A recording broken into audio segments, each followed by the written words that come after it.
I never thought my day at the airport would feel like stepping into an episode of a reality show, but then I saw her, Karen, my HOA president, and I realized immediately she hadn't just followed me here, she was on a mission. I'd barely parked my car when I noticed her standing near the entrance, arms crossed, lips pursed, scanning everyone like she owned the place. I paused, my carry-on half in my car and half on the ground, thinking maybe my eyes were playing tricks on me. But no, it was her. The same woman who lectured me about lawn heights, mailbox colors, and where I could plant my flowers, now glaring at me as if I had smuggled forbidden contraband through the airport doors. She started marching toward me, each step stiff, precise, like she was in some HOA army. My heart skipped a beat, not out of fear, but because I knew what was coming, and I knew I couldn't escape it. This wasn't just about HOA rules anymore. She thought she could enforce them anywhere. "Excuse me," she said, voice sharp, slicing through the chatter of travelers. "That carry-on, no, that cannot be brought through here. It's a violation." I blinked. I tried to comprehend. A violation here, at an airport. I thought maybe she was joking. Maybe she finally realized airports weren't under her control. But no, her glare made it clear she was dead serious. I forced a polite smile, my voice careful. "Karen, I think you're mistaken. This is a public airport. HOA rules don't." "Don't interrupt me," she snapped, wagging a finger as if it were a gavel. "Rules are rules, and I enforce rules wherever I go. You may not understand this, but order must be maintained." I froze. My brain tried to keep up, stumbling over words. Order here, with a backpack and a small suitcase. People around us started noticing, some glancing curiously, some holding back laughter. I could almost hear them thinking, is this woman serious? She pulled out a binder, flipping through pages like a lawyer preparing for court. "I have all the documentation. Your carry-on could cause chaos, community chaos. You think your little trip is above regulations, but it is." I tried to swallow my rising frustration. Chaos, my backpack. I looked around. People were shifting uncomfortably, some whispering. A little kid tugged at his mom's hand, pointing, and I couldn't help but mutter under my breath, "Airport chaos, according to Karen, apparently yes." She continued, oblivious, talking louder now, insisting she had the authority to enforce these rules. Her words were growing more and more ridiculous, but she said them with the confidence of a judge handing down a life sentence. I could feel my chest tightening, not from fear but from sheer disbelief. How can someone be so convinced of their own power? And then, just when I thought it couldn't get worse, I noticed the airport staff. 2 officials walking toward us, eyes narrowing at Karen's binder. Her confident posture faltered for just a moment. I could see the recognition in their glance. This is about to become a problem. Karen, not noticing, waved her arms dramatically. "You think the rules stop here? They do. You cannot ignore them. Enforcement is universal." I took a slow breath, steadying myself. I could feel the audience, the passengers waiting to check in, the security personnel watching quietly, the people with their cameras out just in case this exploded into full-blown drama. And in that moment I realized, I am about to experience the full force of HOA Karen outside her neighborhood. My heart pounded. I tried one last polite attempt. "Karen, seriously, this is an airport, federal law." But she cut me off mid-sentence, standing straighter, her face red with conviction. "I know the law and I know what's best. This carry-on is unacceptable. You will comply." And that's when I saw it. The way the airport officials exchanged glances, subtle but unmistakable, the kind that said, "She's lost. You, the traveler, have nothing to worry about. But this is going to be entertaining." I gripped my backpack tighter, my stomach twisting with a mix of dread and disbelief. Karen had somehow managed to turn the airport into her personal HOA battlefield, and I was standing in the center, unarmed except for a boarding pass.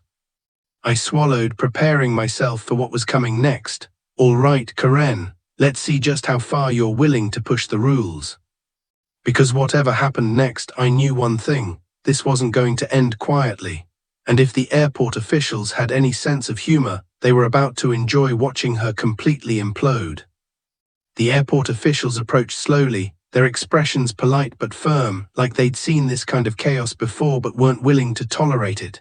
Karen, of course, didn't notice. She was in full "I am in charge" mode, waving her binder as though it carried some universal power. "You see," she shouted, pointing at me with one hand and brandishing the binder with the other. "This traveler is in violation of community rules. I demand enforcement. I could feel everyone around us holding their breath or trying not to laugh. A businessman behind me adjusted his tie, clearly torn between embarrassment and amusement. A mother whispered to her kid, "That's the HOA lady from your nightmares," and I swear the kid nodded knowingly. I stepped forward, voice calm but laced with incredulity. "Karen, these are airport rules. My carry-on is perfectly legal, you can't." "Silence," she snapped, cutting me off. Her face was red like she was about to burst. "Rules apply everywhere. You cannot just ignore them because you think this is a public space." At that moment, I realized words alone weren't going to work. Her mind was set, and logic simply didn't exist in Karen world. So I did what anyone trapped in a ridiculous situation would do. I let the officials handle it. One of them, a tall man with a calm but commanding presence, stepped forward. "Ma'am, can I see your documentation?" he asked politely, trying to de-escalate the situation. Karen thrust the binder toward him like a shield. "Of course, I enforce rules everywhere. These are my community regulations and they must be upheld." The official opened the binder carefully, flipping through the pages. His brow furrowed slightly, then he looked up at her with a mixture of patience and amusement. "Ma'am, these are HOA rules. They don't apply in federal airports. You cannot enforce them here." Karen blinked, the color drained from her face slightly but only for a moment. Then she straightened up like a general refusing to surrender. "Nonsense, rules are rules, and my rules are universal, you cannot ignore them." I couldn't help it, I muttered under my breath, and the official probably heard me. "Universal rules for a backpack, right?" Karen's eyes shot to me, fury boiling over. "Do not mock the enforcement of regulations. Community safety is at stake." By now a small crowd had gathered. People were recording on their phones, whispering, trying not to stare but clearly captivated. It was like a live episode of a reality show. I could feel the tension, the suspense, the ridiculousness all wrapped together. Everyone was waiting to see how this would play out. The official, still calm, addressed Karen again. "Ma'am, I understand you take your HOA rules seriously. That's commendable. But in this airport, only federal regulations matter. You're free to follow your rules in your community, but here you do not have authority." Karen's face twisted. I could see the gears in her mind turning, frustration, disbelief, panic. This can't be happening. No one ever challenges Karen. She leaned forward, voice shaking with indignation. "I will not allow this. You cannot override my authority. Community law." "Community law doesn't exist here," the official said firmly. "Please step aside or we may have to involve security." Her eyes widened. Suddenly the crowd wasn't just watching, they were judging. Murmurs rippled through the terminal. Some people snickered quietly, others whispered, "Wow, she's really serious." I tried to keep my breathing steady. Part of me wanted to grab a snack and enjoy the show. Part of me wanted to disappear entirely. Karen's sense of control was unraveling in real time, and I was the only person in the world witnessing her meltdown. Then in a final, desperate attempt, she shouted, "I will call enforcement. TSA must uphold my rules. They cannot ignore them." I froze. The official glanced at her unamused. "Ma'am, please step back. TSA follows federal regulations. Your rules have no authority here. If you continue to disrupt passengers, we will have to remove you from the terminal." Karen's jaw dropped. For the first time, she was silent. Her binder shook slightly in her hands. The color in her cheeks had vanished completely. And then she opened her mouth, ready to argue, but nothing came out. I felt my chest tighten, not with fear but with satisfaction. Watching Karen confront reality and seeing it punch her right in the ego was strangely exhilarating. I knew she would never admit she was wrong, but right now she had no power, no authority, and everyone could see it. And just like that, the suspense in the terminal hit its peak. The crowd was waiting, the officials were watching, Karen was frozen. And I was about to board a flight, but not before seeing just how far her meltdown would go. I took a deep breath. This isn't over, not by a long shot. Karen's silence didn't last long. Her face, red with indignation, twisted into something between shock and outrage, and I knew this was the moment where things could spiral completely out of control. Around us, travelers had stopped walking, their attention caught by the drama unfolding in front of Gate 12. A mother nudged her teenage son, whispering, "I think that's the HOA lady from the neighborhood." He nodded, eyes wide, as if he'd been waiting all his life for this spectacle.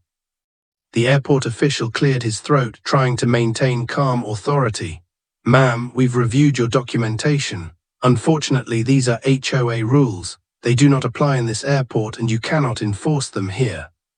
Karen's lips pressed into a thin line. Her hands tightened on the binder like a vice about to snap. "You don't understand. These rules are universal. Community safety depends on compliance. If travelers like this continue to defy regulations, chaos, absolute chaos, will ensue." I couldn't stop the small laugh that escaped my lips. Chaos because of my backpack. The nearby business traveler glanced at me, smirked, and whispered, "Did she just say chaos over a suitcase?" I felt my pulse quicken, part amusement, part disbelief. Karen's sense of self-importance was unmatched and terrifyingly entertaining. One of the officials, a tall woman with a calm yet commanding presence, stepped forward. "Ma'am, if you continue to disrupt the flow of passengers, we will have to escalate this situation. You may be asked to leave the terminal." Karen's eyes narrowed, and she leaned forward like she was about to declare war. "I will not leave. You must enforce the regulations." At that moment, I realized Karen had truly entered a fantasy world, one where she alone controlled order, authority, and morality. And in this airport, reality was about to hit her hard. The official glanced at me, silently acknowledging that I was the innocent party. I tried to stay calm, gripping my backpack straps like a shield, while simultaneously feeling a thrill of anticipation. This is going to be good. Karen, refusing to take the hint, started packing in front of my luggage, muttering rules I didn't even know existed. "No oversized carry-ons, no non-compliant bags, enforcement is mandatory." Her voice was rising now, attracting even more attention. People stopped to watch, whispers turning into audible murmurs. Someone pointed and whispered, "Is she serious?" Then it happened. One of the officials, calm, deliberate, almost enjoying the moment, said, "Ma'am, do you understand that your HOA rules have no legal standing in this airport? You are not authorized to enforce them, nor can you demand compliance from other travelers."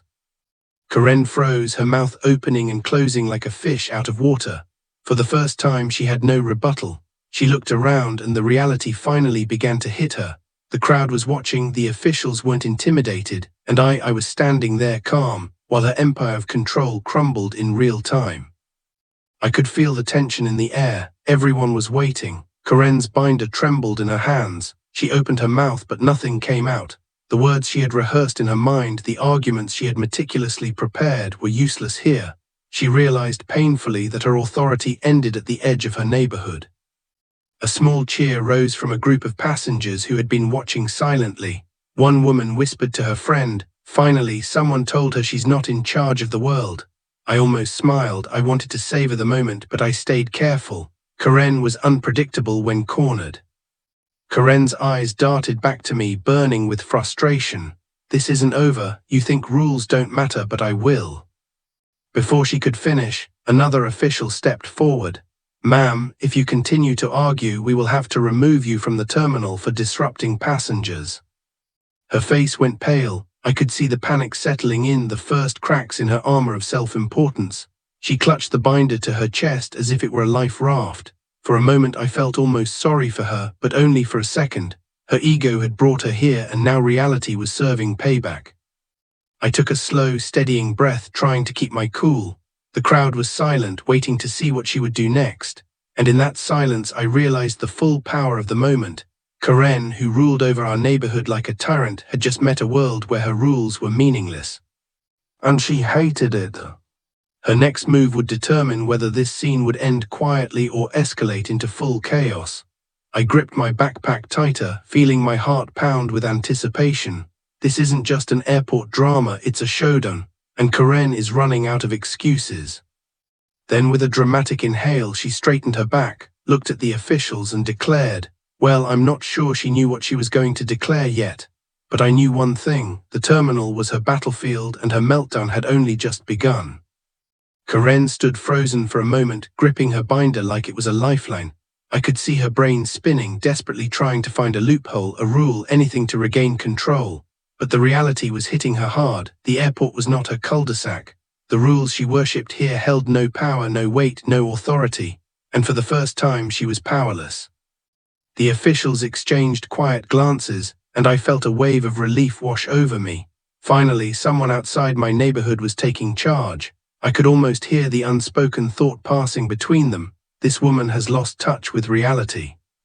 Karen's face, usually so composed, was now a canvas of disbelief, anger, and panic all at once. Her jaw tightened. She straightened up like a general preparing for battle, but her shaking hands betrayed her. She opened her mouth, ready to launch into a tirade, and I braced myself. You cannot do this," she finally sputtered, her voice rising with frustration. "Rules are rules, community safety is." The official raised a hand calmly. "Ma'am, you are disrupting passengers. We've asked you to step aside. If you continue, we will have to remove you from the terminal." Her eyes widened. "Remove me from an airport?" She looked around as if the walls themselves were conspiring against her. The crowd that had been watching tense moments ago now whispered among themselves. Some passengers smirked. A man behind me muttered, "Finally, someone tells her she's not in charge anywhere but her own neighborhood." I had to bite my lip to keep from laughing.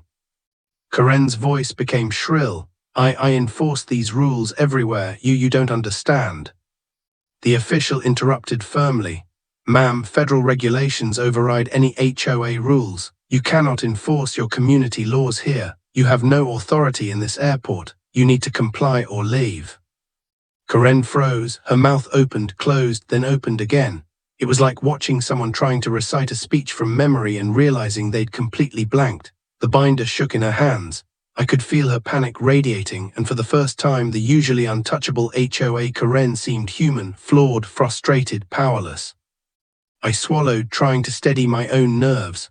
Part of me wanted to step back, disappear into the crowd, but another part of me wanted to savor the moment.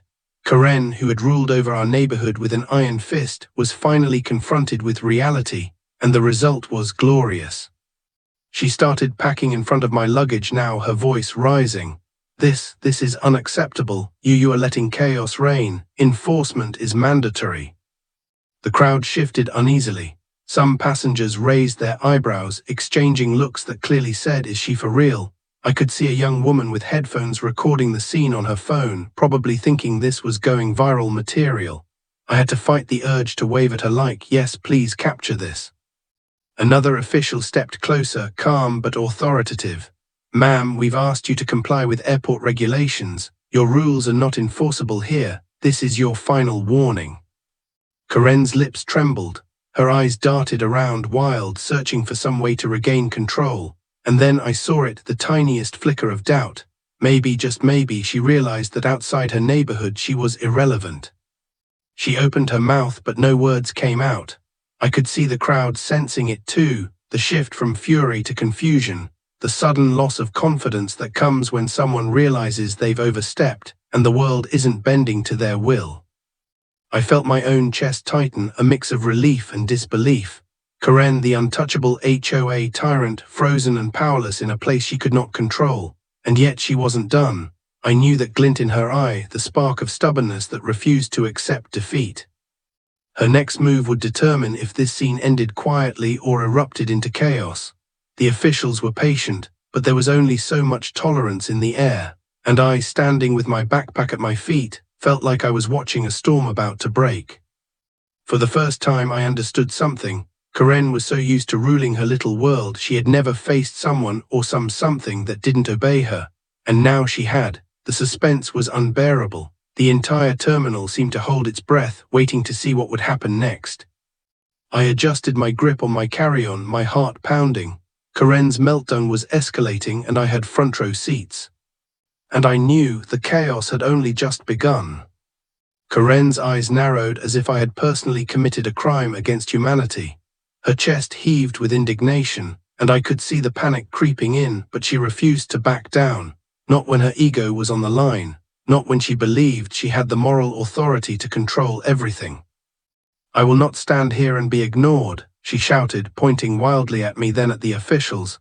"TSA must enforce my rules. This is a safety issue." The terminal fell silent for a beat. You could almost hear the collective disbelief echoing off the walls.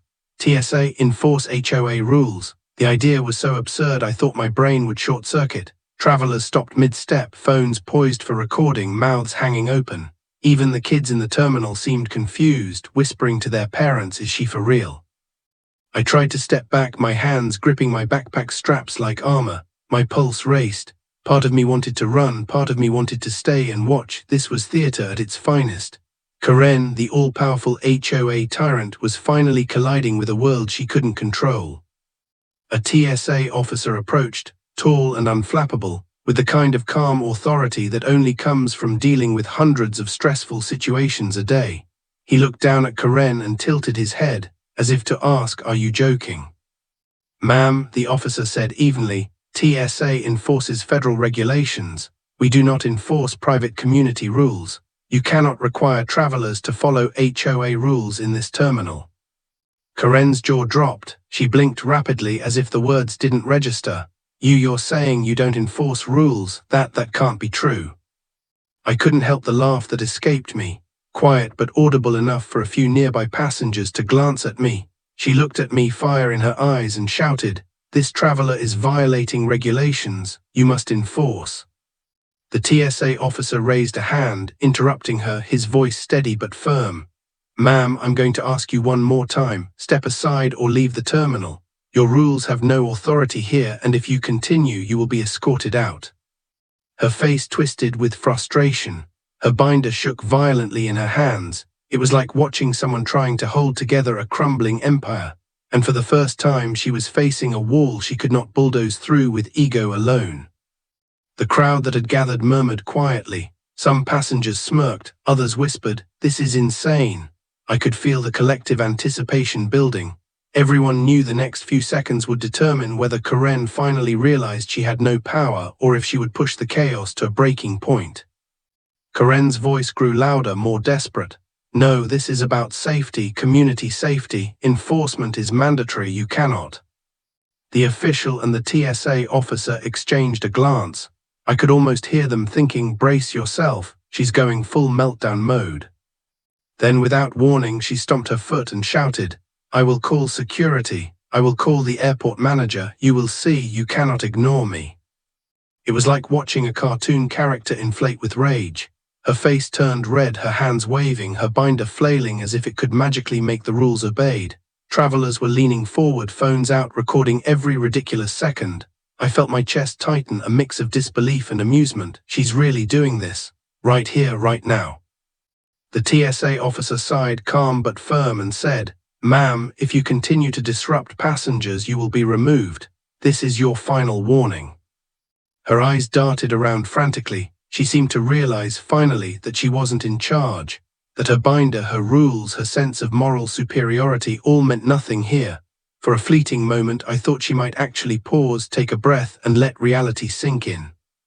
But no, Karen's stubbornness burned too brightly. Her next words, trembling but defiant, were, "I will not be ignored. You will regret this. Rules must be upheld." I braced myself, gripping my backpack. The tension in the terminal was unbearable. Everyone watching seemed to lean in, collectively holding their breath. Karen had escalated to the point where this was no longer just a personal battle. It had become the entire airport watching a meltdown unfold. And I knew deep down that the officials had to act soon. This wasn't going to resolve itself. The suspense was thick, the drama real, and the inevitable confrontation was about to hit its peak. I swallowed hard and thought, "Okay, Karen, let's see how far this goes." This is the moment where the airport finally teaches her that HOA rules don't work everywhere. Karen's voice had reached a pitch that made the terminal feel smaller, tighter, as if her rage was pressing down on everyone around her. But the TSA officer and airport officials remained calm, unshakable. Their patience was a silent force against her storm of ego. I could see the panic slowly creeping into her eyes, a tiny crack in the armor she had built over years of controlling the neighborhood. "You can't just ignore rules," she shrieked, shaking the binder like a weapon. "Enforcement is mandatory, safety, community laws." The tall TSA officer stepped closer, calm and firm. "Ma'am, you have no authority here. You have been asked multiple times to step aside. If you continue, you will be escorted from the terminal. This is your final warning." Karen froze. For a moment I thought she might actually process what was happening.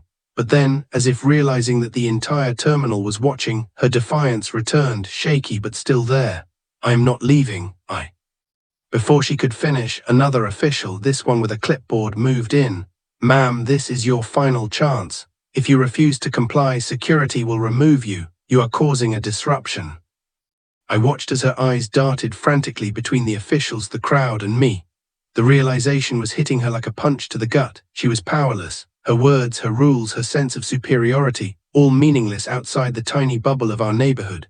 The binder in her hands, once a symbol of her authority, now seemed almost comical, trembling like it had lost all value. And then it happened. The first murmurs of laughter started spreading through the crowd. People whispered, smirked, and even took a step back, realizing they were witnessing a rare spectacle. HOA Karen, the tyrant of our cul-de-sac, being confronted with a world where her ego meant nothing. I could feel my own chest tighten, not with fear but with anticipation. Every step, every glance, every twitch in her face was magnetic. You could almost see her internal struggle, the fight between stubborn pride and the undeniable truth. She had no control here. She opened her mouth, ready to argue, but no words came out. The words she had rehearsed for months, or maybe years, evaporated under the weight of reality. For the first time, Karen was silent. Her eyes darted around, searching for a lifeline, a loophole, anything to reclaim control. But there was none. The officials stood firm. The TSA officer crossed his arms, watching her like a hawk, and the passengers who had been quietly observing were now fully invested. Phones raised, eyes wide. Everyone wanted to see how this meltdown would unfold. I swallowed hard, trying to remain calm. My backpack felt heavy on my shoulders, but I couldn't look away. Karen's ego, once untouchable, was crumbling in real time. Every breath she took, every word she tried to force out seemed weaker, less convincing. Finally, she slumped slightly, as if the fight had drained her.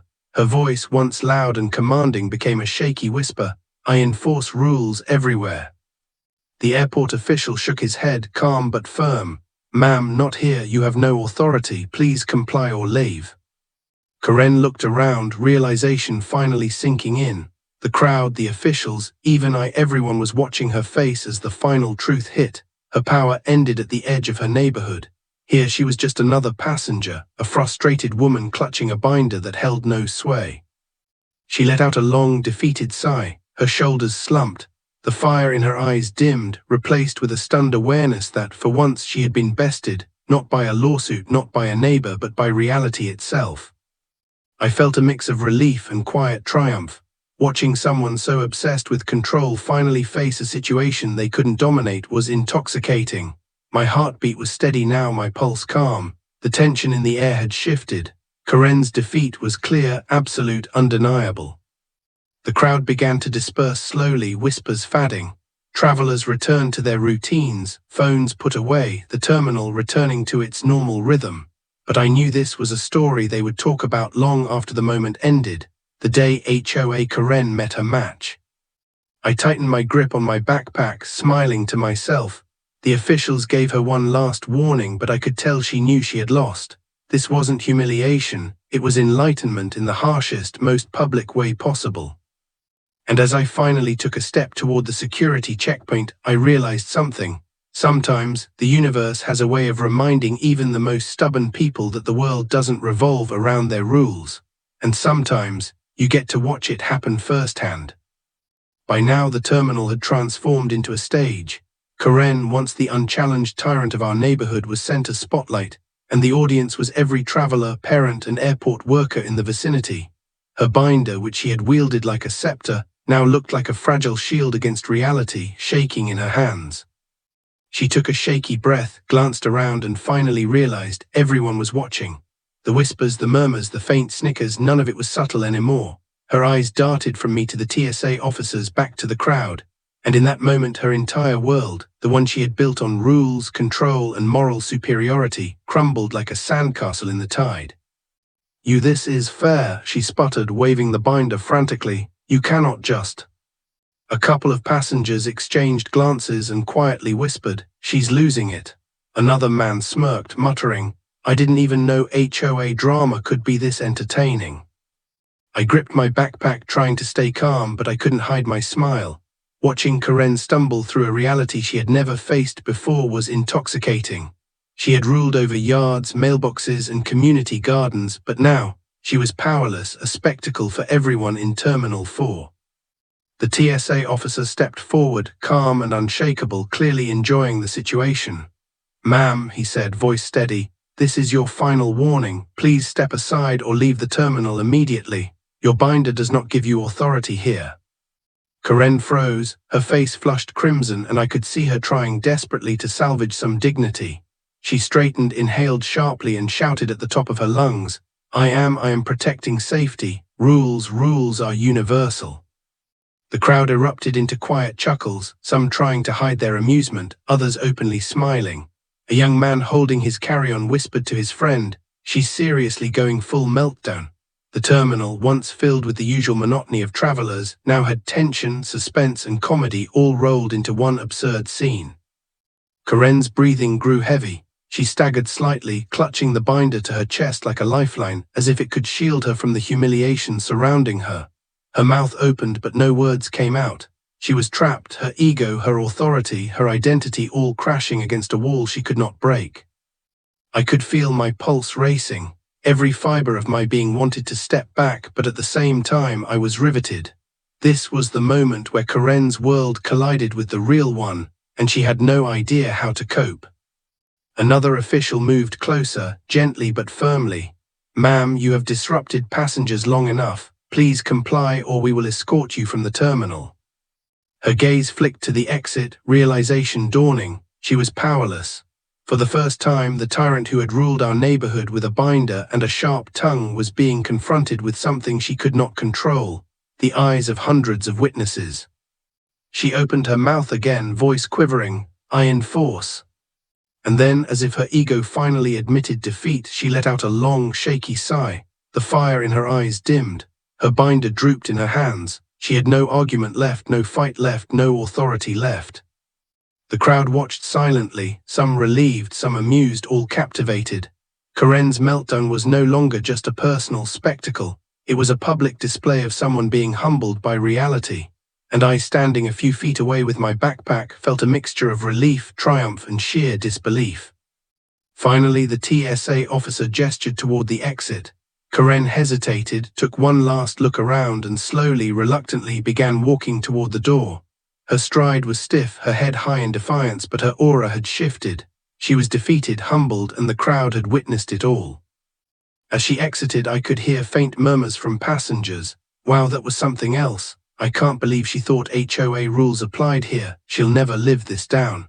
And I knew they were right. Karen's ego, her illusions of control, they had collided with reality in the most public way possible. I exhaled, finally allowing myself to relax. My heart was still racing, adrenaline pumping through me. Watching Karen, HOA Karen, face reality powerless and humiliated was both satisfying and surreal. And I realized something. Sometimes life gives you a front row seat to teach someone a lesson they've refused to learn for years. I adjusted my backpack, feeling victorious, and glanced around the terminal. Travelers had returned to their routines, but the whispers lingered.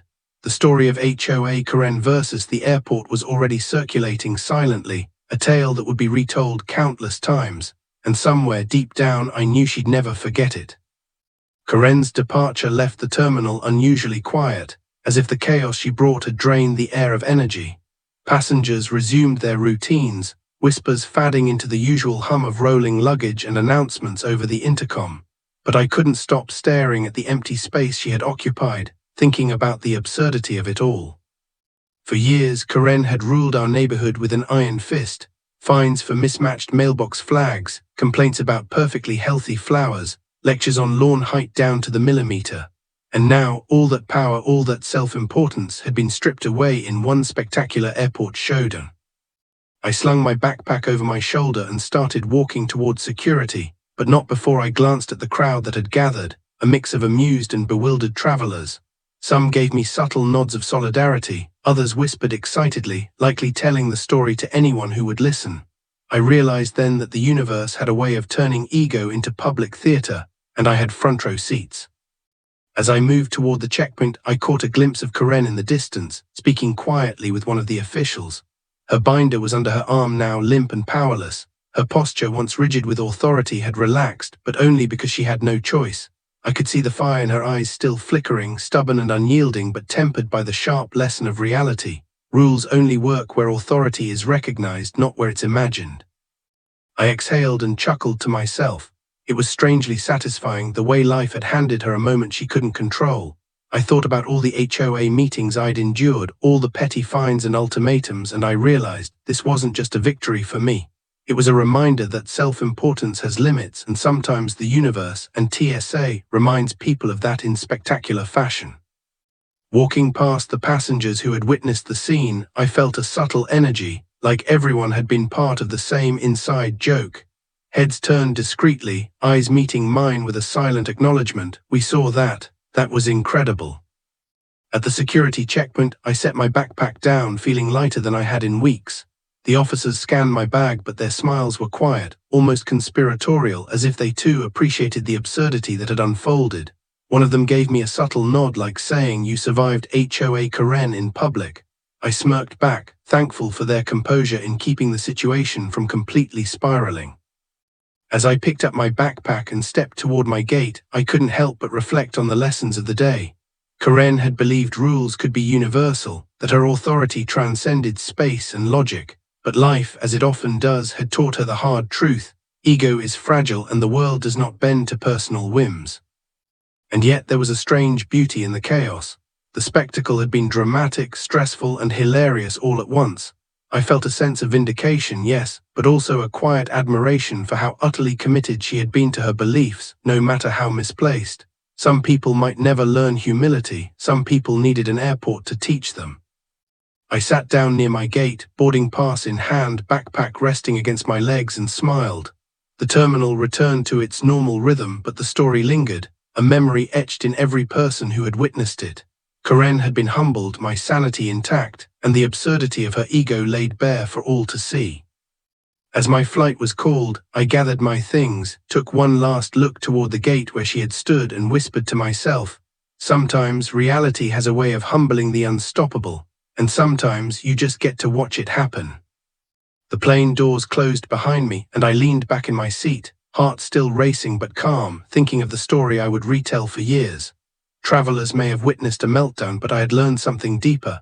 Authority exists only where it is recognized, ego only matters until reality proves it wrong, and humor can be found even in the most ridiculous of confrontations. Karen's rules might still govern the neighborhood, but here in the airport she had learned her limits. And I had survived, witnessed, and somehow triumphed, not with confrontation but with patience, perspective, and a front row seat to karma at its finest. And that's the thing about HOA Karen. She may think she rules the world, but sometimes the world has other plans. You've heard this confession, now wait until you hear the next one, the truth that shatters everything you thought you knew.